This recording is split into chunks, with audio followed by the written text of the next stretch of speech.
Welcome to the RGG EDU podcast, where they talk a little photography and drink a lot of whiskey. Season 3 of the RGG EDU podcast is brought to you by Smug Mug. Yeah, they got a ridiculous grin, and the name is funny, but Smug Mug is serious about photography. If you're ready to upgrade your photo game online, get your ass over to smugmug.com to see where the pros are storing, showing, and selling their images. In this episode, we're joined with the king of composition, the uncle that I always wanted, Michael Eastman, and of course, alongside me is Rob Grimm. Always here. Yeah. Never not at your side, Gary Martin. Yeah, you know, it's exciting because Michael's, I think, is our first guest from St. Louis, which is where we're from. I think he is. And not only is he our first guest from St. Louis, he is part of the fabric of St. Louis. Undoubtedly one of the most well-known, well-respected artists in our town. Oh, thank you. And if you were a type of fabric, what type of fabric would that be? Like a tweed? Silk, dude. All right. Silk. So let's start from the beginning. How did you start out? When did you pick up a camera?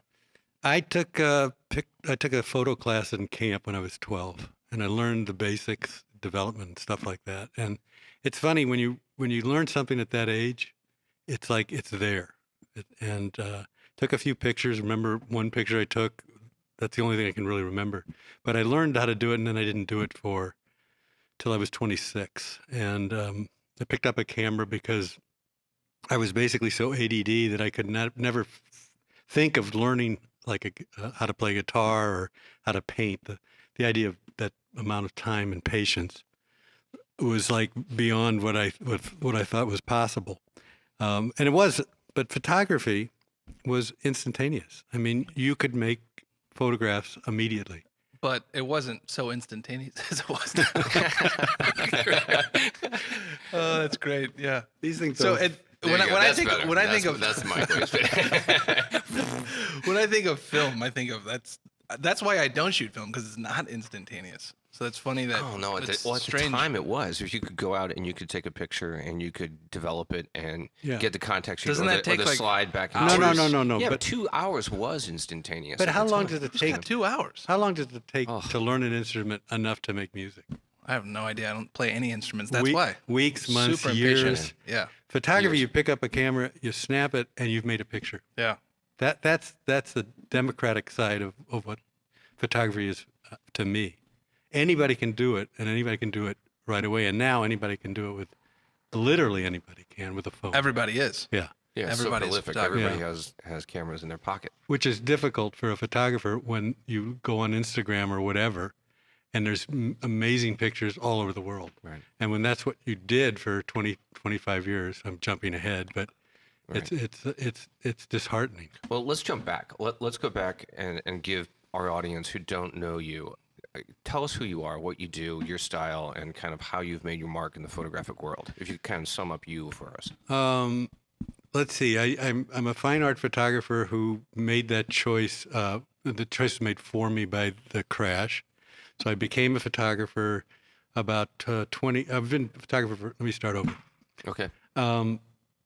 I started photography in '72, and the things that I was really interested in the beginning was working on composition and detail architectural stuff. That's basically the beginning, and also where I am today. I'm still doing architecture. I'm still very interested in the way they're composed, and now I've added sort of color. So I'm known. I'm pretty well known. Yeah, you're very well known. Well, yeah, I never know because I know me, you know. Right. So I don't know who knows me, but I'm really well known for color, architectural interiors. My most successful body of work was Cuba. I went in '99, and I've been back 4 times since then.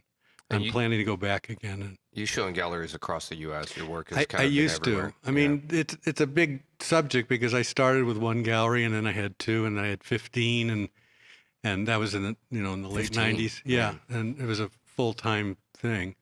And then slowly I got down to where I am now, which is one gallery in New York, a great gallery, the gallery I always wanted to be in.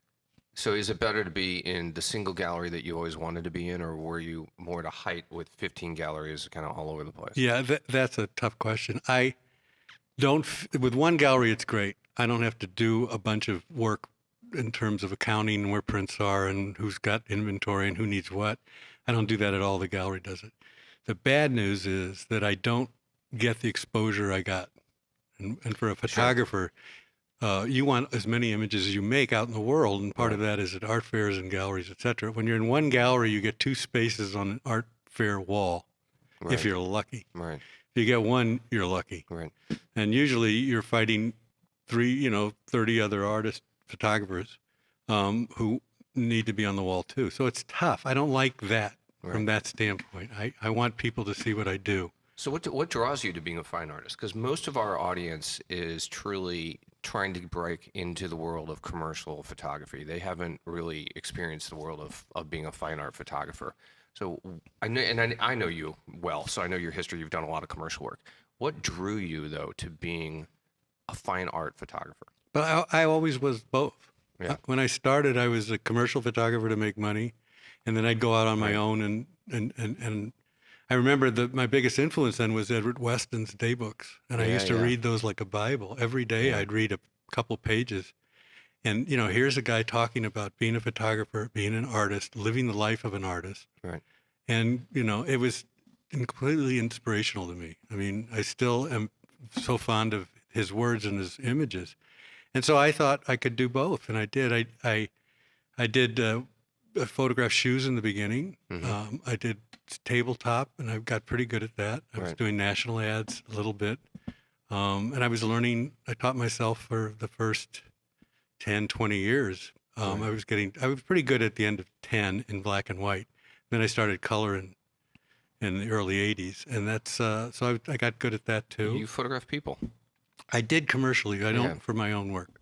Yeah. I do portraits of interiors with the people gone. Right. So that there's a presence that was just there or just about to enter the room. And that's the kind of narrative that I want for the viewer to experience and to feel. And that's probably what you're most well known for too. That narrative of the portrait of the room without the people. Definitely the most successful. I did a whole set of horses that I did portraits of horses. Yeah, those are great. I've done landscape. I've done Italy. I did a Vanishing America series. I did a luminosity series recently, last 10 years, where I'm photographing buildings at night and shooting color and light. Mm-hmm. And now I'm doing all of the above in some form or another. What was the project that really allowed you to call yourself a fine art photographer and kind of stop doing commercial work? I never stopped. You still do commercial work? Hand in hand. No, and my website is no. But I would do commercial work still, because the great thing about commercial work is that it's not your problem. It's not your structure. And for anybody who's artistic at all, that's a great challenge, and it's a relief because you get to do things without having to think what it means. And second part of the question was about other photographers, something. When did you really start calling yourself a fine art photographer? So was it a job or? No, I didn't make the choice. What happened is I was selling horses, and they were doing well, and I was making money. And the commercial work was 9/11. The whole industry crashed, and it stopped for a year. And so my choice, and I was doing really national stuff, and I had a choice of putting $10,000 into an ad every quarter for whatever magazine it was, I don't remember, until the economy turned around and people would, would call you because you were in their sites, or I would just follow the horses, which is what I did. And then, so it wasn't ever a choice. It's just one got busier and more profitable, and the other one stopped, and then I didn't really hear from anybody. I think that's one of the things that's kind of interesting about being an artist. Sometimes you don't have a choice. The artwork takes you where it's supposed to go. You're just drawn to something, and that's kind of what you have to focus on. Yeah, but I think every photographer it starts as an artist, because when you pick that camera up, you're not thinking about any of that. Right. You're thinking about the fun of it, the excitement, right? The just looking at the film and learning. And I think that part is part of all of us, whether we're doing commercial or fine art. Right. And I just did album covers for a friend of mine. And it was great because it was just about future relics was basically the notion. And I just had fun with it, playing and tearing and painting and shooting through glass and under glass and just for 2 or 3 days, that's all I did was play. Right. And then at the end, you start editing and they show a few things. So it was a commercial job, but it was an opportunity to create. It's a commercial job, but at the same time, I was going to say it's so different from a commercial job if you're photographing for craft foods or something, because you don't get 2 or 3 days to paint and play and do whatever you want on that kind of project. So being a commercial artist is in many ways very freeing, because you can go down roads that you don't necessarily know where they're going to go. Right. You have that luxury of experimenting, and when you're a fine artist, you're your own client, which is probably a terrifying yet freeing thing all at the same time. Yeah, but how do you get better? The way you get keep better, trying, the way right. you get better is you try new things Right. when you're not getting, paid. Right. Be it fashion, be it products, be it landscape, whatever it is, lifestyle, you get good at that. Right. And you also get good at making prints. I mean, digitally now, but Right. but how you take the raw file or the negative and where you take it. Those things are important, more and more important, I think, for a photographer to be able to do, to add something to the image. Let's talk about making prints, because first of all, Gary and I have had the luxury of going to your home and having a chance to go through your studio and your archives and look at all the prints. Printing is a huge area for you. It's such an important part of your process that a lot of people don't do in the digital world.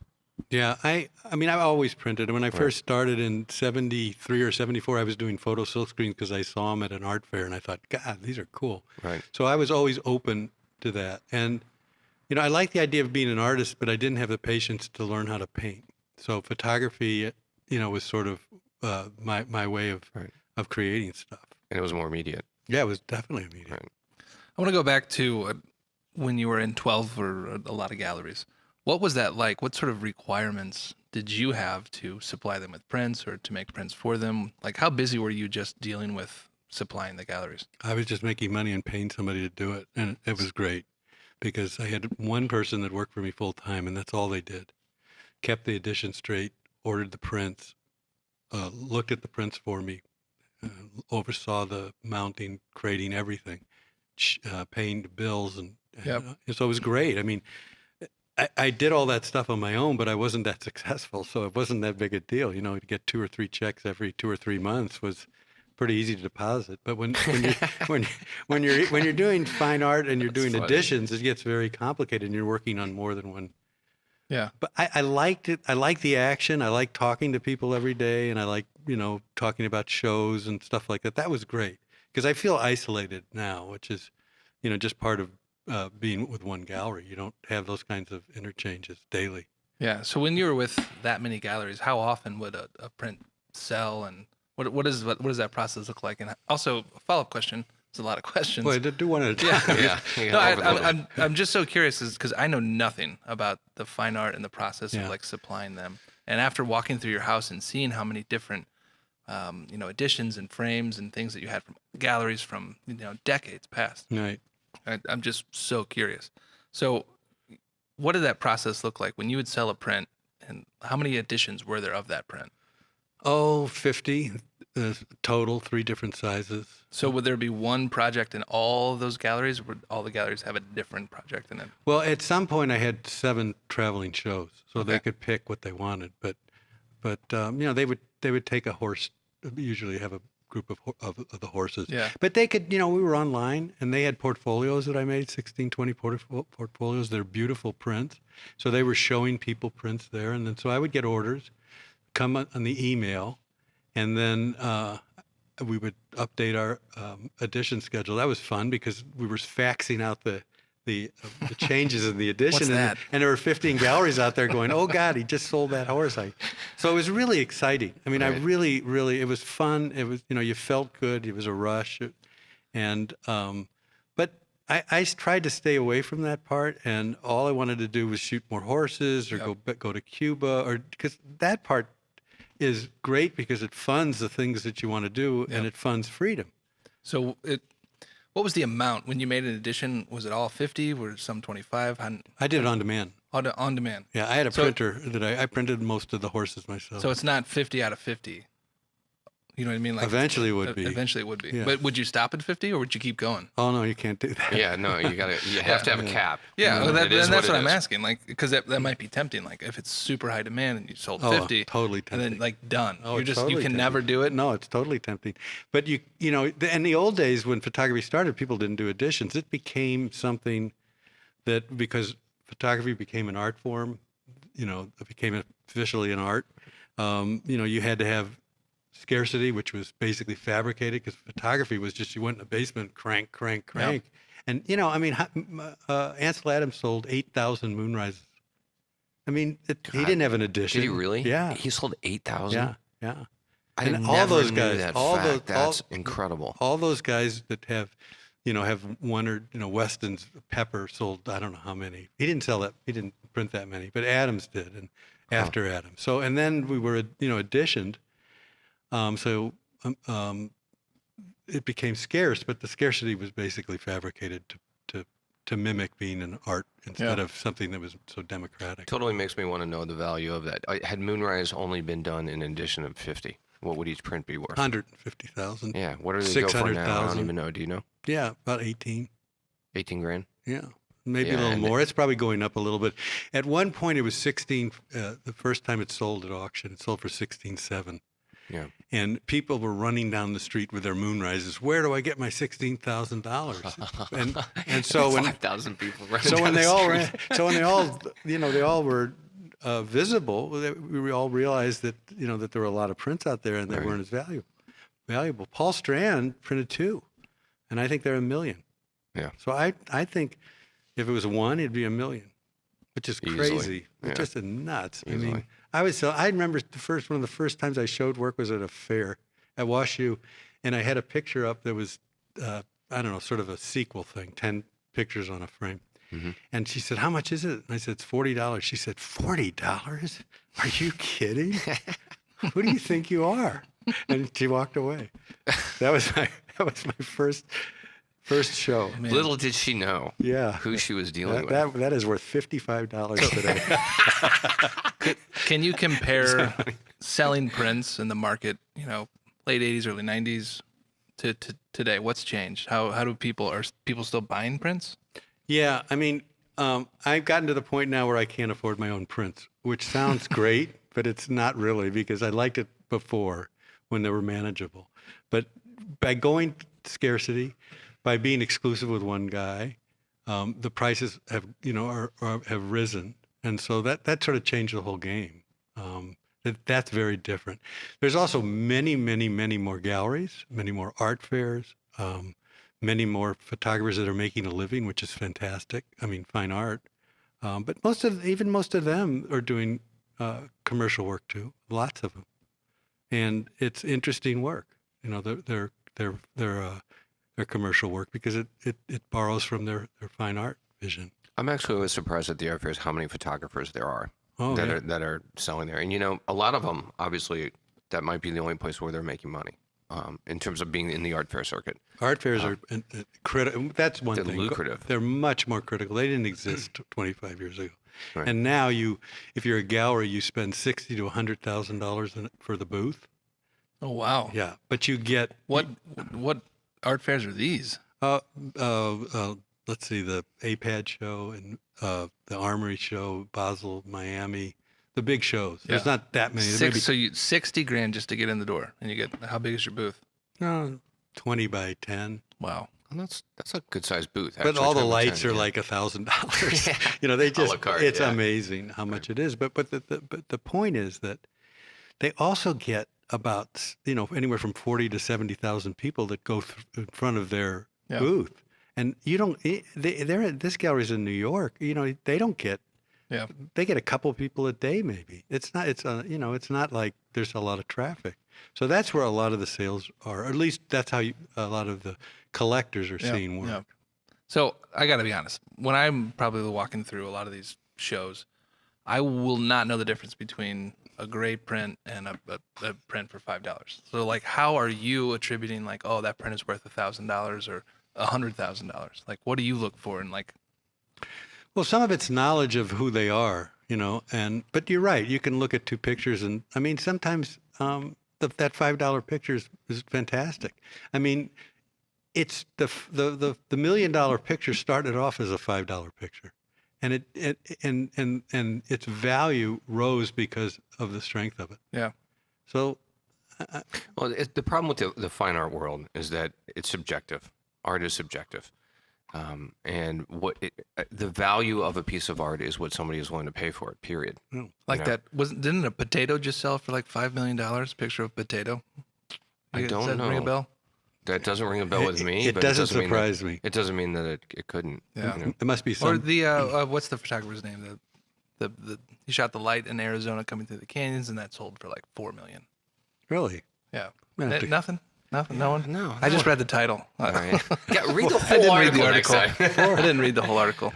$1 million potato. That must be some potato. Well, but it is. Art is very subjective. I spent time Yeah. at. So it sounds like one of our producers is saying one potato sold for $5 million. 1 million. Five potatoes, 1 million. It was only $200,000. Who is the photographer of the potato? So they're looking it up. It was taken by Kevin Abish, Kevin Abish, Irish visual artist. Is it a photograph or is it? Never even heard of it. photograph of a potato, sold for $1 million. Well, Photograph of a potato. What year was this made? Not. This is current. No. What year was the image made? I think currently, wasn't it? I don't know. Well, see, that's hype about the artist. It's not well, no. All right, so how do you hype yourself up as an $2 artist? million. Yeah. Like, how is that guy hyping himself up? Is that just in the art circle? Is Yeah, it a lot of social it is. media? Well, I don't know. I live in the middle here, and so I don't have those kind of connections. And I've always wondered, and my wife and I've talked about it, what it would have happened if I moved to New York. I think I would have been maybe better known, but I wouldn't be as good. Because when you're here and you're working alone without that noise, then you get better. But New York is a buzzing place, and you get connections that way, and you meet people, and you show them their work, and they have a show, and you're part of it. And somebody's doing an article, and somebody goes, "Hey, you ought to go by Eastman's studio. He's doing some cool things," and then you're written up, and it's all about that sort of buzz. Who you know? It doesn't happen here, but because of the internet, you don't have to go there. Yep. You can do it here, and just so you're work social media enough that get the images out there and a website that's good, then you can do okay. So go ahead. No, Rob, you go. No, ahead. I'm You go ahead. kind of fascinated by the fact that you said you don't feel that in New York you would have been as good. You might have been more well known, but not as good. So I went to New York once, Yeah. and I was there a couple months thinking about moving there. yeah, And all I did for 2 months was show my work to somebody who said, "This stuff is great. You've got to show it to so and so." That happened 25 times, and at the end of 25 times, I was in the same place. And you realize that if that carrot is in front of your nose every day, it's going to be really hard not to try to chase it. Right. And that place, that the big, New York is a big carrot. yeah. It's where everything's. No, I love hearing this. I think it's great because I personally feel that there's so much talent here in St. Louis and in the Midwest, and to hear you say that, I think is amazing because it's a testament to the fact that it's about the process. And not that dangling carrot, not where you are. You have a different process because you were here in St. Louis and you were kind of, I don't want to say stuck, but you were in a location where you weren't constantly surrounded by the hype of the art community. So it forced you into doing something that you would have done differently had you been in New York. And I would have done for me, and not too many influences. I never liked influences. When I began photography, I never looked at any photographs because I found myself going out and looking for those photographs. It became imprinted on me as a great photograph, and I have to find that bulldozer on the top of a hill or whatever it was. Right. And that's a mistake. Yeah, but I think a lot of people do that when they're Oh, starting sure. out. In fact, I Sure. had a photographer say to me when I was just starting out, he looked at my book. It was in my college book. I was just getting in the business. And he looked at me and said, "Stop photographing other people's art." Because I was going out and I was photographing graffitied walls and other stuff. And I'm like, and it was the first time that kind of rap on the head hit me. I'm like, yeah, I'm not photographing what I see. I'm photographing what others have done. Which you can photograph what others have done, but it has to be an interpretation of what they've done. Right, It has to be yeah. your interpretation. It's Yeah. a different thing. Yeah, definitely. I don't know. I mean, I've done a fair amount of that. Like I've done a fair amount of Rothkos on walls, rusted walls that look like it, but I don't see the problem in some ways. It's just that you don't want it to get in the way if you're finding your vision. Right. And then once you have a vision, whatever you do, if you do a nude, if you do a wall, then you're Exactly. going to go through that part of you that makes images. And But I needed him to tell me that. Yeah, and no, it was part of my process, you know? Yeah. It could be totally different for somebody else. You probably got there quicker than I did. It took me years to figure out that. I don't know. Because that's the one thing about debatable. But there's one thing about teaching yourself. You know, you do reinvent a wheel.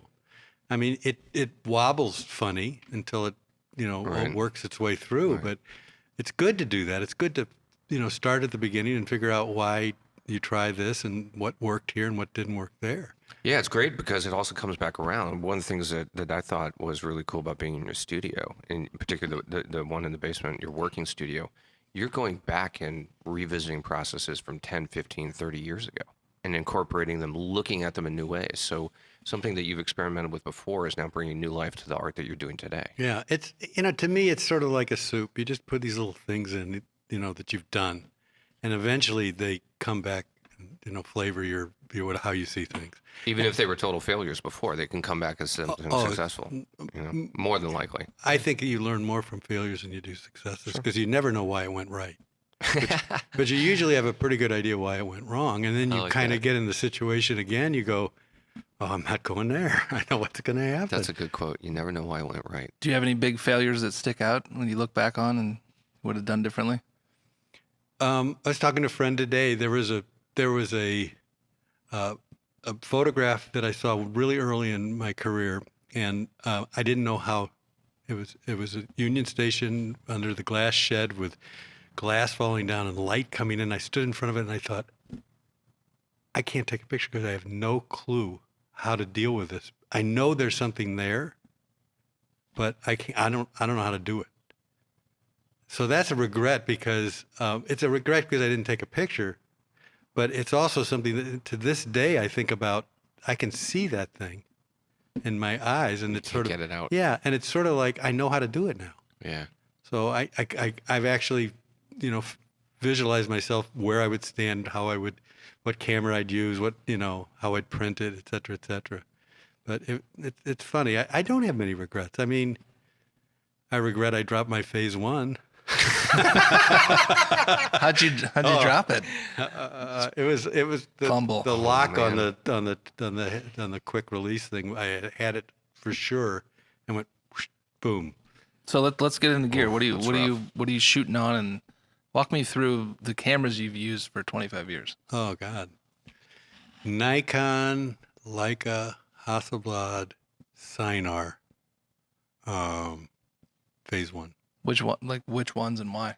Oh God. Well, you're a big, large format guy. I mean, you've shot a Well, I was. ton of stuff. Yeah, but- Particularly the landscape has all Yeah. been 4x5. Or But did you do 5x7 or 4x5? No, always 4.5. I did a little 810. Yeah, That was me too. fun. I loved 810. Yeah. It was so It's a great about beast. 810 is that, when you look through a viewfinder, you're looking through a viewfinder. When you look through an 810 ground glass, you're looking at a TV set. It's a You're picture looking- frame. It's Yeah. just unbelievable. But it was so heavy and so Yeah. cumbersome. So let's see. So that was the first view camera was a Sinar. And I like the 4x5 because I didn't like the fact that when I was doing work and composition was so strong and important to me that you couldn't control the lines. And with a view camera, you can by raising and the front, fall and rise this. Perspective is, that's what those cameras are built for. So I shot with Perspective, wide angle yeah. lens, close in, and I made sure everything was square before Photoshop. Right. And I liked film a lot. I wound up I liked printing my own. I was printing those things in 4x5s early on.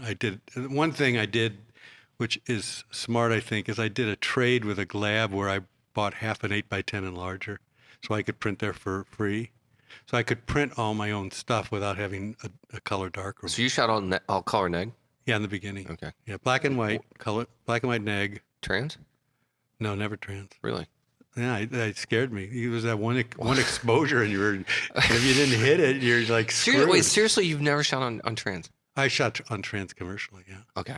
Wow. Yeah, All right. on all the studio stuff. Oh yeah. All right. Commercially, you had to. Yeah. What the hell is trans? Transparency. Yeah. Yeah, but So- what? I'm yeah, sorry. well, but why? Transparency. Yeah, So let's it's get color. into it. It's color slide. It's I'm not. completely lost. It's the opposite of negative. So obviously, when Still lost. Slides. you don't know what a negative Slide, is. yeah, No, I 35 know. millimeter.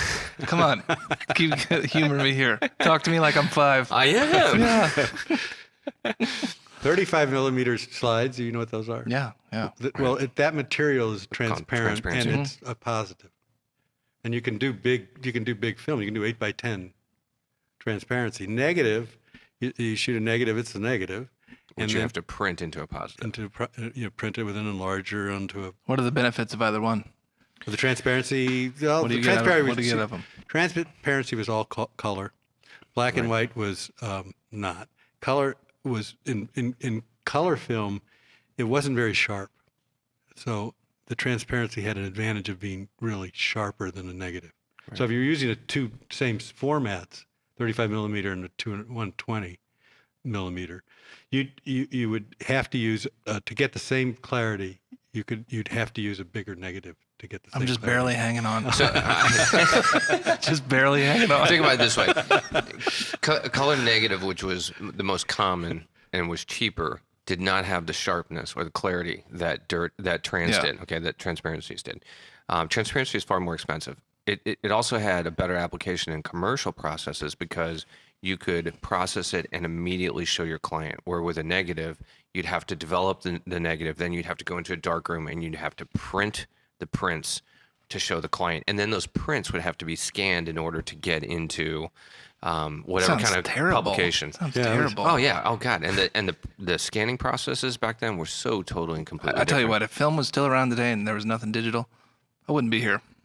That I know I wouldn't because be you here. need it instantly. I am and to so impatient. man, back in the day though, Phil, you could get it back in 2 hours. Yeah, no, that they- was 2 hours, instant. wow. Oh yeah. They turned it around quickly. Yeah, we would run to the lab. We'd drop if there it was off, someone we'd in tell front them of it was you? you would tell them it was a rush. And what if someone else was rushed? double rush. Double rush it. So you got to double down on what you're paying them? Yeah. Yeah, Yeah. Because but of the highest it depends bidder? on where it is in the process because you can't just jump in. I mean, the machine had a bathtubs and certain. Well, it had a process, and they would be able to put the Walter the White in the racks- back cooking up your photos. Let me tell you one Yes. thing about transparencies. Okay, this might get your attention. You charge for each transparency, and each 4x5 transparency was like pretty expensive. It was like $5 then, and you shot hundreds of them, but you didn't charge them 5. You charged them 10. So you wound up making all the money on a commercial shoot came from your markup from your film, and not your hours. Or you charged them 20. Ooh.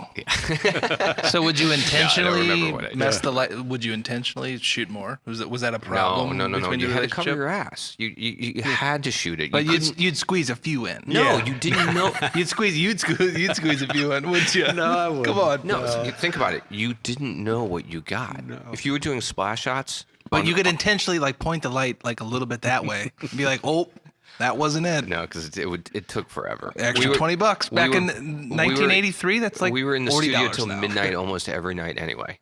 We were there forever because the process took. You so weren't there long. forever. You were there till midnight. What do I do, Michael? I don't know. What do I where, do? Where do we go from I'm here? attached to this guy to the hip, and like, what do I do with this? I have no idea. We all have a crosses to All bear. right, let's fast forward to digital. So you're shooting on phase now, right? Yeah. What do you love about it? What do you miss about film? Well, I didn't. What I didn't like about digital was how long it took me to figure it out. It took over a year. I mean, I just and I was so comfortable with film. I think it takes everyone at least a year to figure out digital. Yeah, but right? I didn't. I thought, I know I've got 40-something years of photography. Yeah, and and this the is going to And you're transition- restarting. Yep. The Yeah. transition from film to digital was really, really Plus, difficult. when I started, it was very different than it is Oh, 5 yeah. years later because, it was impossible to focus. Yep. The depth of field was like ridiculous. What do you It's mean I have terrible. to shoot at f8? I've been shooting at f32 for 30 years. You're telling me I got to shoot? Wow. Colors were really red. Yeah, The cameras were, 2.3 or 3.3 megapixels if you were lucky. I And didn't- that was a big camera. And I'm doing 8-foot by 10-foot prints, so Yeah, I'm but not you going to couldn't do do it. digital. Yeah, you couldn't do it. The reason I did digital was because I was printing 6 by 8 foot print of Cuba, and the way I did do it in the old days was to mask it off and to use an enlarger and expose it. And what wound up happening was it became a parallelogram because the masking was just slightly off. So I couldn't get it square. And I thought, there's no way we can do this. And somebody said, you could go digital, and then you could do it. You don't need to do the taping and the negatives. And so that was the first time I did a digital print from a scan. So you couldn't get it. It was a parallelogram because you were going up so large. You couldn't get everything perfectly level. It was Perfectly square. It was between the lens to No, the film. the plate. The film. So I was printing a piece on a piece of white sheet that's 6 by 8 feet, and I had borders around it because I wanted to keep the borders. Yeah, there's a curve to the film actually too with the you emulsion. do that by using Codolith and manually trying to square it up so that you get a white edge. Barely hanging on. Barely hanging on. I'm with you.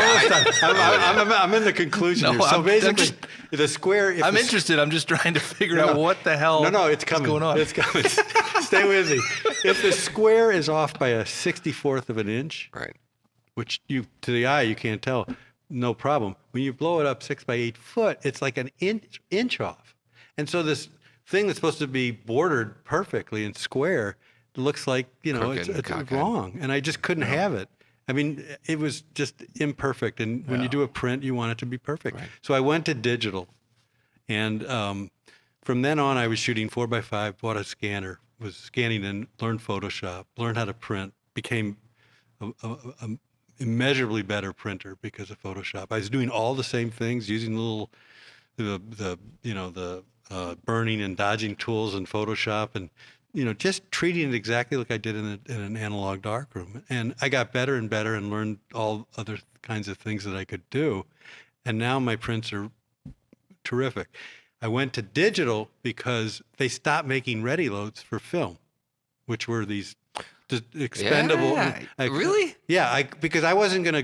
It was a system where you just bring a box of film in one holder instead of 25 holders. Again, he's not hanging on. No, he's there. I think I he's got there. this, Rob. What do you, You think? got I'm holders? retarded? All right, Out of here. So you did not know ready loads. So I didn't. So they didn't have ready loads. I'm not going to walk around carrying wooden holders. And I said I'm going to go digital. And then that's when I started looking.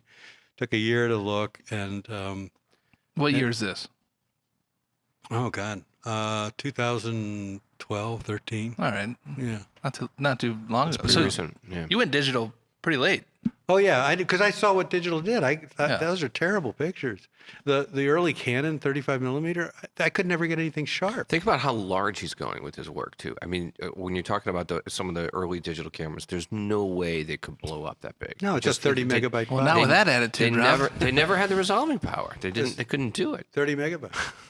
The phase one that I have now, the 100 back, Yeah.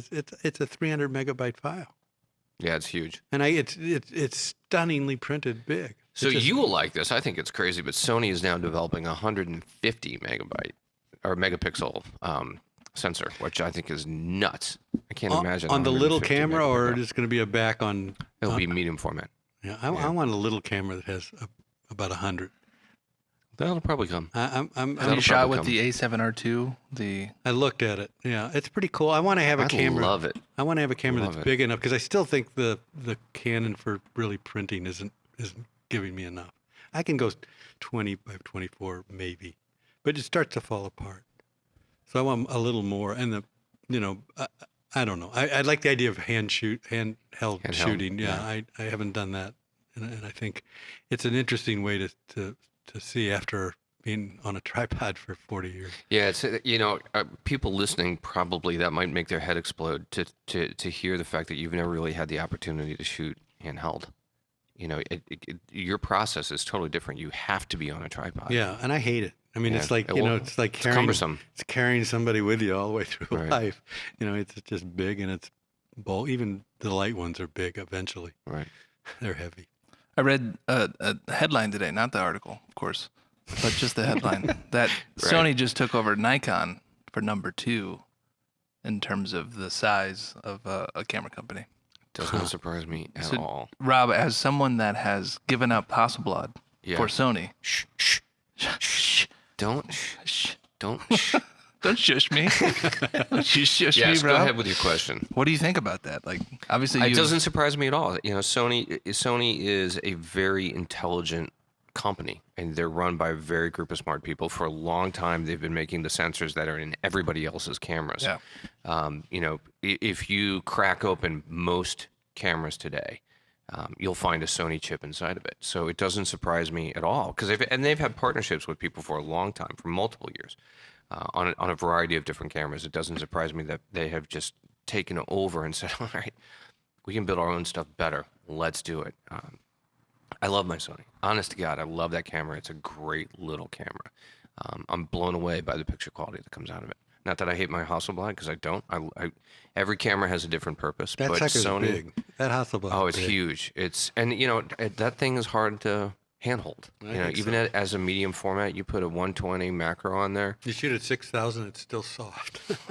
I do. Yeah, I did with a phase one. It's a heavy camera. And when you pull weight out of something, well, you know, I mean, you've seen me with the Sony. The Sony has freed me to shoot in a very different way, because I no longer am stuck on a camera stand. I no longer have a phoba stand with a 12-pound camera on it.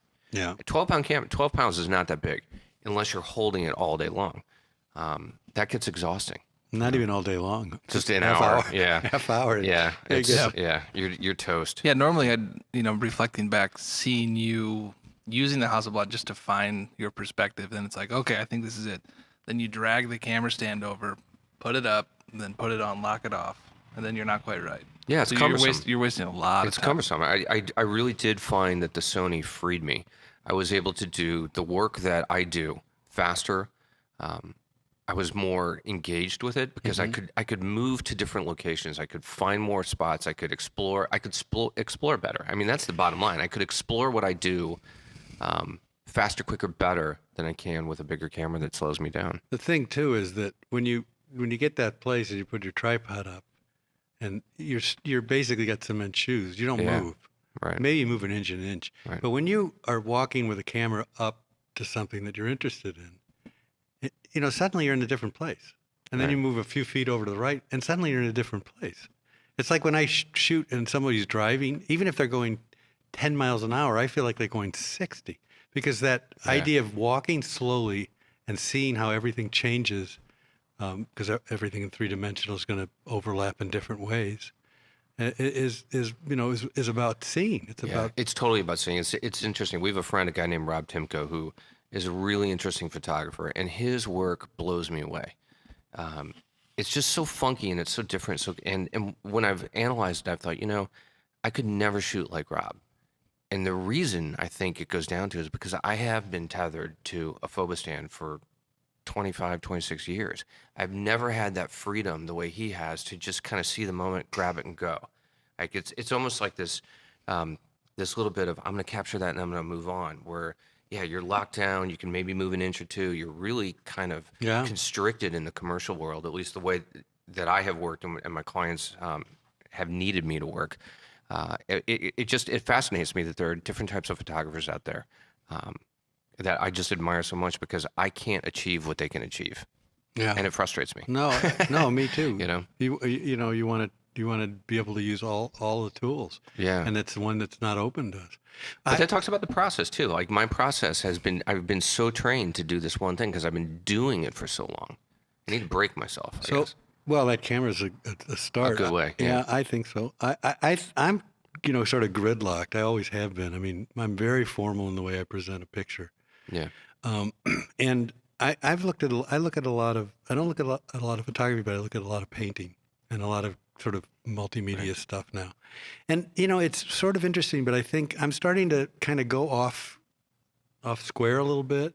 Sort of getting, I'm discovering after 45 years of the diagonal. Really? After Like a 64th off, or like You're not level anymore. No, I'm how far off we talking like here? 8 inches. Oh shit! No, far off. but I'm starting to look at things differently, because let's just talk about painting. Rothko was a square grid, but other people, Rauschenberg had things all over, and there was a kind of a happenstance, and not as considered as like the way I approach things, for instance. But I think that it's just a way to make photographs by turning a little bit, by showing a diagonal, by instead of square on the way I was trained myself to look at it like a painting, coming from an angle and getting these deep spaces. I'm able to control them in a way without the grid because the grid's there. Mm-hmm. It's underneath there. And so I'm working in some level when I'm composing and going out of that. That I'm looking at proportions, I'm looking at tangents on the edge, I'm looking, you know, all kinds of things. And it's just, it's more satisfying to me. I don't want to make the same photographs my whole life. I want to change, even if it's not for the better.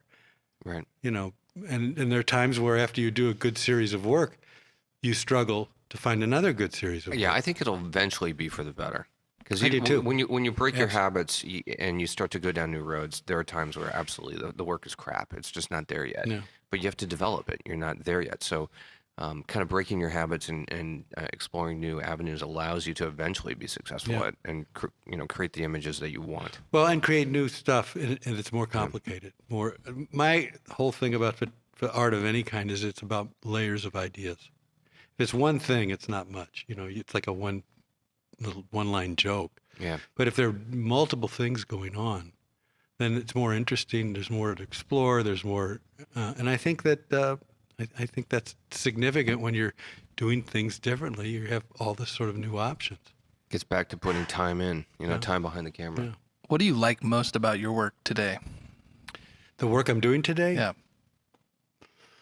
Oh God, I don't know if I do. Why not? Well, lately it's not. I mean, I'm feeling like we just talked about some of the work I've just done was not, things I thought would work didn't work.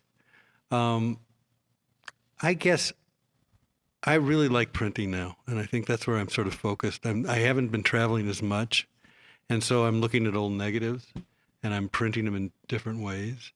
I think that with everybody having a phone and a screen to look at images, the idea of having a piece of art object in the world that's not a window like a photo is, but it's something else. I'm very interested in exploring that. I'm doing some light sculptures that have photographic imagery and transparency and what do you mean by light sculptures? Well, they're backlit transparencies. Remember what trannies? Yeah, trannies. I know you guys like your trannies. Trans, not trannies. Trans. Whatever, it's all the same. Trans. And so I'm printing them big, and they're layered with glass in between them, and they're very 3D. You got to fix that. I can't take it seriously. Yeah, it's like it gives you just an instant little flow, and you look like a 1950s lady. The hair that comes Has up. anybody ever said that to you? You look like a 1950s lady. He's got a big white goatee, and you tell me he looks like a 1950s lady. That's funny. It's not what I'm trying to go for, I think. Right. Not what I'm looking for. I forgot where we were. We all did. We're in the Actually. 1950s. There's a lady and a beard.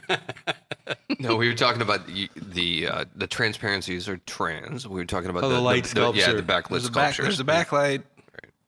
Yeah. So it's like basically a big McDonald's sign, but instead of it's backlit. Like a dirt trans. Yeah, exactly. Yeah. And they're multi-layers. Dirt tranny. Look at this.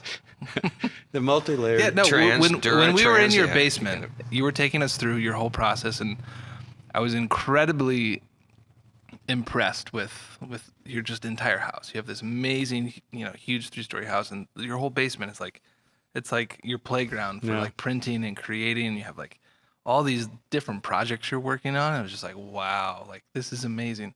So like you had something that you were working on that was turning, almost like a barber shop. Oh yeah. Thing. Like where did that inspiration come from? Oh, I was thinking of light fixtures. I was thinking, how do you do lights? And I think I saw a hanging pendant somewhere that was that cylinder shape. Yeah. And I thought it'd be really cool to put a transparency around it and see what it looked like. And it looked cool. And then I thought, I think it'd really be cool to put another transparency around it, but move it out a little. Yeah. And I thought, well, that's better. And then I did a third one, and pretty soon it became like 3-dimensional. It was something that I had never seen before, and it was just me playing and saying, I wonder if I do this, what will happen? It almost always starts that way. and you know, it didn't work. Maybe I'll do this. So that's what I'm probably my best skill is coming up with ideas. And correct me if I'm wrong, but don't you have a patent on something? Patent pending. Pending Yeah. on that whole process. Yes. So forget all the things I told you about. Can't copy that. No, it's been done before. Yeah. I mean, you know, people have done rear projected transparencies and they've done sculpture with it. It's just I just had some ideas and have been playing with plexiglass and layers and object instead of print, and so it like you talked about earlier, it was from almost 15 years ago. Right. A show I had of windows that were shot and mounted on plexiglass and on the wall, and they were multi-layers of these windows, and they were really cool studies. So that was 10, 15 years Yeah, ago. some of those processes come back around. You know, Yep. it reminds me too of liquid light. You remember liquid light? Mhm. I used to break glass and paint liquid light on it, and then print on the glass. Wait, and what then the hell's stack liquid light? Stack the glass up. Like I'd stick it literally in pieces of wood and stack it up, so you could kind of see through. It's like It's a cool. gel that glows. Liquid light. It was an emulsion. So photographic emulsion. could that paint on. You could paint on to anything. You could paint it onto a surface and then run it through the photographic printing process. Never And been and so lost on a podcast. Liquid light was cool. I used to love that stuff. Yeah, I never Play did with- that. I never did it.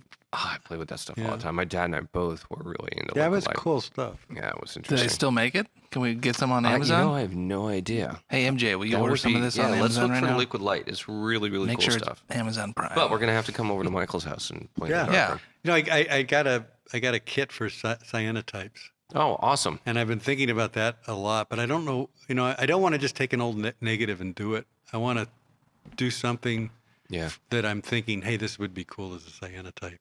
Because otherwise, I think it's.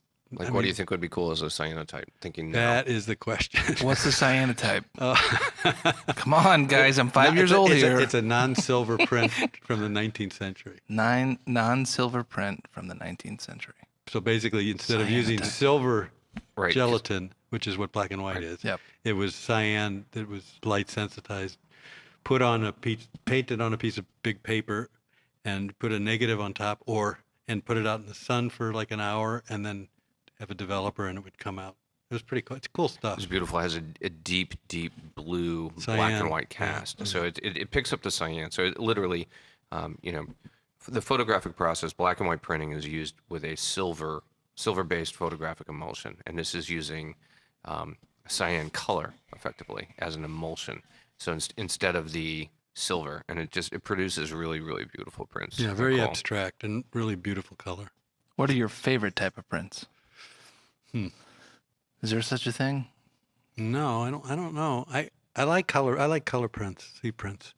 That's what I print now. I haven't done the inkjet on trying to be like a photographic, but that's where it's going to, because there's just not that many the dark rooms that are going to be able to do regular prints. It'll all be inkjet. But I do like printing myself, so I do like the inkjet. I'm doing that a lot. What are you using to print? Epson, like a big Epson, and I've been using Hammer Mule paper, which is so damn expensive, but it's beautiful. And it's gorgeous. They're kind of the best, though, right? But it's ridiculous. It's like I do 2024, and it's like $8. I'm going, hey, I'm printing this thing on a roll. How can it be that expensive? But it is, and it's beautiful. So out of pocket for you, it's $8 to print a 20 by 24. I think that's what I figured. It's 180 for 40 feet. So Not bad. if you had your choice now, That seems high to me. Doesn't? Yeah, I don't know. Doesn't seem bad to me.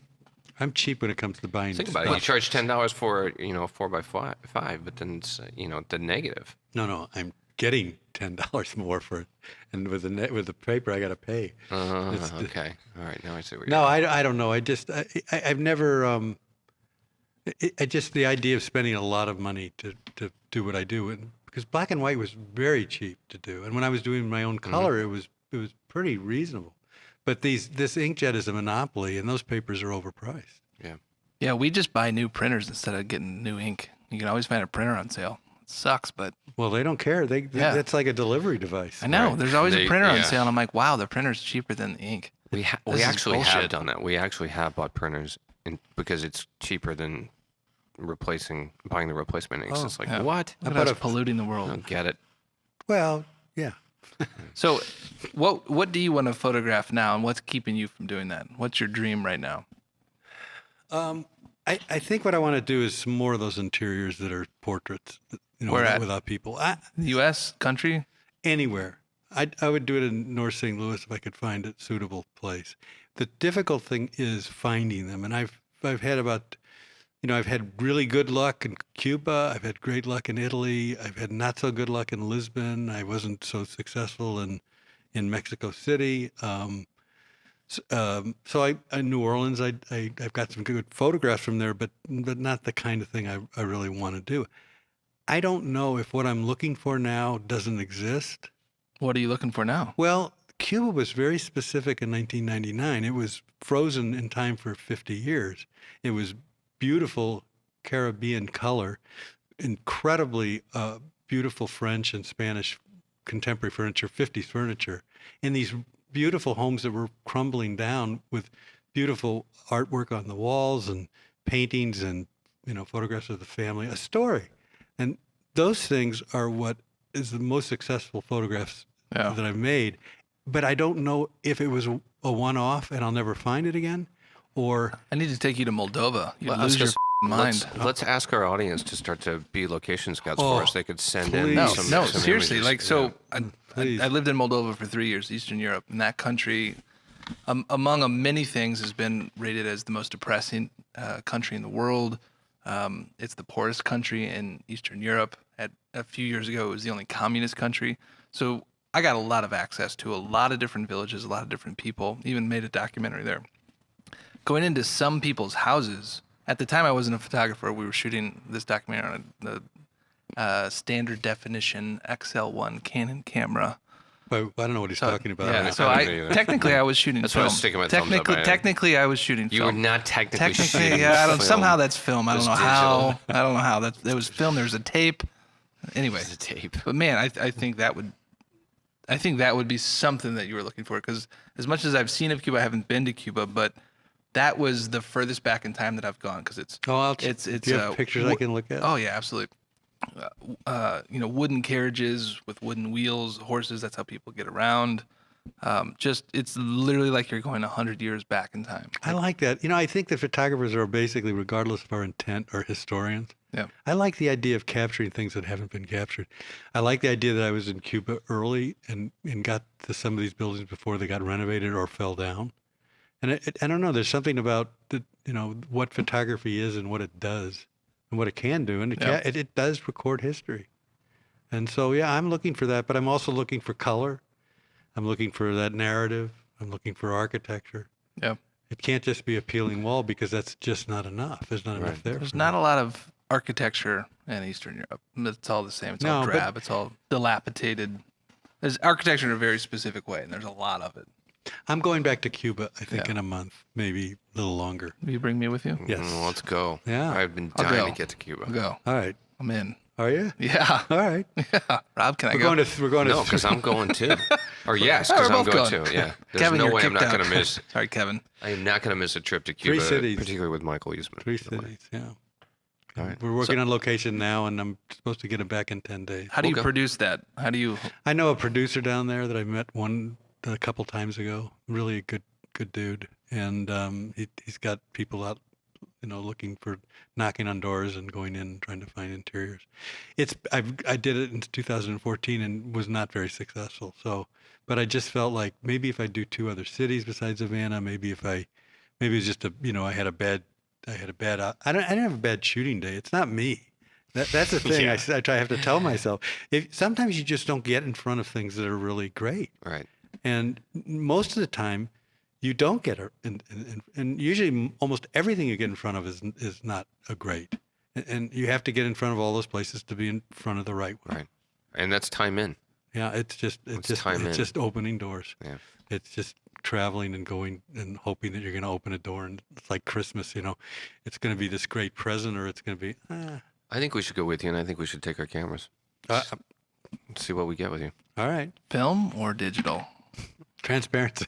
Trannies. Trans. We're gonna bring We're gonna trannies. take trans down. 35 millimeter film. Those were transparencies, Yeah, weren't yeah, they? absolutely, absolutely.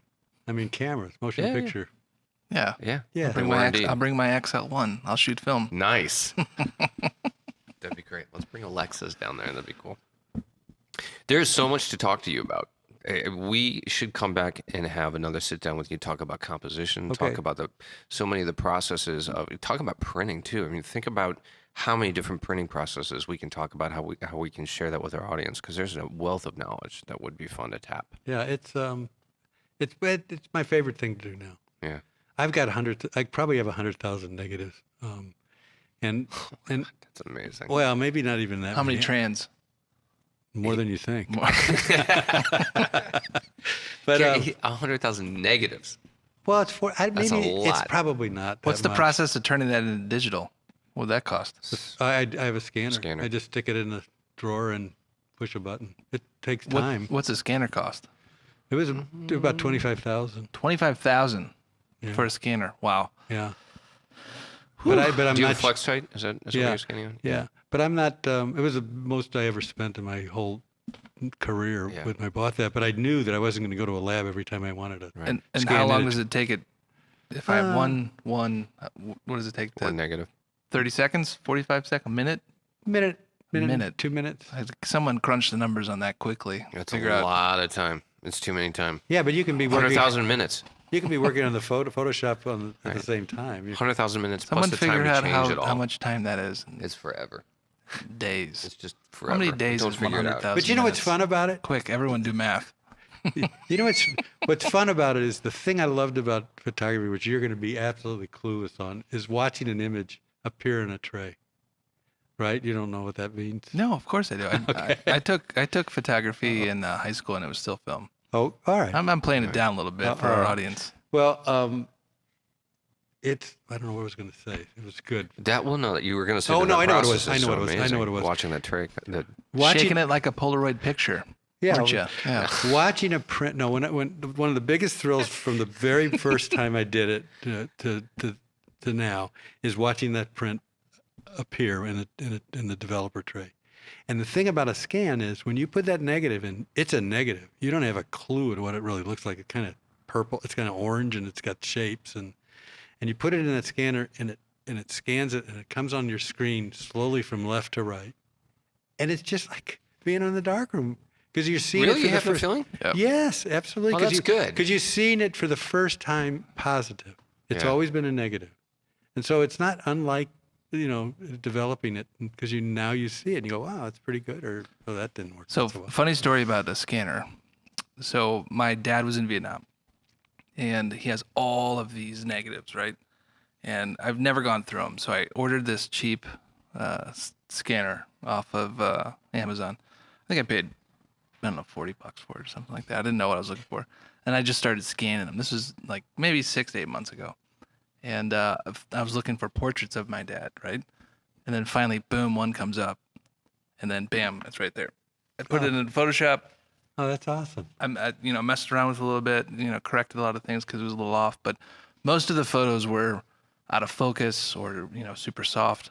From the scan Yeah. or from the shoot? Who knows? The scanner was shit. I didn't know what I was really No, doing. it's probably the shoot. I Could be guess. both. The scanner Yeah. could be terrible. I doubt, they're in Vietnam actually like pulling He focus. spent and, $40 on a scanner. You There's you no think it was a tripod. It good- might have been 60. I don't know. It was less than It 100. was still bad. It was, Compared yeah, it to was, it was, $25,000, hey, it was yeah. Amazon Prime and I wanted Right. it tomorrow. Yeah. I get it. Anyway, I found the process interesting, but I was just completely clueless and helpless because there wasn't a lot of articles or resources online, so to speak, about how to do that, or like what the process was. That- Now that you're spending $25,000 Yeah. on the one scanner, wow. Yeah, it's a good scanner. And the Flex Yeah, takes a great bet. skin. Yeah. I mean, I've had it for, I guess, 10, 12 years because there was no way I was going to pay $25 A a scan. scan. That's the And thing. you go When out you and think about it. You shoot, Right. it made sense financially. It paid for itself. Absolutely. 25 a scan, and We- then you I charge looked at- yourself 50. I looked at buying a scanner for the studio, so I could do that for clients as well. Actually, do my own scans, but it was a lot of money. I just decided against it. Yeah. I didn't have a choice. I had to do it Yeah, you because did. I couldn't not scan my things. But it's funny, we're talking about you can't find anything online in these days about a tutorial on. And I was thinking how far photography has changed. And what it made me think of is when I first started in '73, I was doing the zone system of Ansel Adams, which is a developing theory, and it had all kinds of things you had to do. And I was really having trouble with it. And I had the book, and I'm looking at the book, and there's nobody teaching it. It was just his book, and maybe 10,000 people in the world were doing what I was doing. Right. And I thought, how am I gonna get this thing figured out? I go pick up the phone, I call information. I say, could I have the number for Ansel Adams in Carmel, California? Are you kidding me? No. And did you get they him? Gave me the number. Would you like me to place the call? I said, absolutely. And dude picks up the phone. Not even. You called Ansel Adams? Yeah, that was awesome. You talked to him? Yeah. How was it? Oh, it was great. I said, Mr. Adams, I'm doing your zone system, and I keep getting uneven development. How do you agitate your film? And he started talking about, well, I think you have the wrong fixer, and you got to do it this way, and you got to do it that way. And, if you have problems, call me back. Are you kidding me? Yeah. No, it was great. He was really sweet, and he was very helpful. And Okay, Michael, this is where you just take the mic, you drop it, and you walk off the set, because that's awesome. I Yeah. can't believe you called Ansel Adams out of the blue, and he talked to you. No, he was very cool. He was One degree of separation. Dude, Rob, that's and one hugely degree of cool. separation. That blows my mind. Well, It's it was, amazing. but my whole point of it was it's not amazing. It wasn't amazing then, because photography in the 70s was just not many people doing it. Right. Serious amateurs and professionals, and a few people who were thought they could make art with it. Right. Because when it came along, it had a huge effect on painting, because now somebody could render a Right. scene without somebody having to paint it. So it freed up painters. It changed the world. It changed, the way, but there weren't that many people. So it was, there were a bunch of people I called like that, but it was easy because That's awesome. they were all, and if you met them, we'd probably, they were always exchanging prints. They'd have these meetings and workshops and things, and or college up east, there were lots of people teaching photography that all knew each other and networked, and they would have print exchanges. So you say, you like that? Oh, I like this. Let's, it's so different. Yeah, that was a different time. All right, we have to have you come back. I know we're running long, so we're gonna say come back. You have Okay. so many good stories and I'm so in. many great things we want to talk about.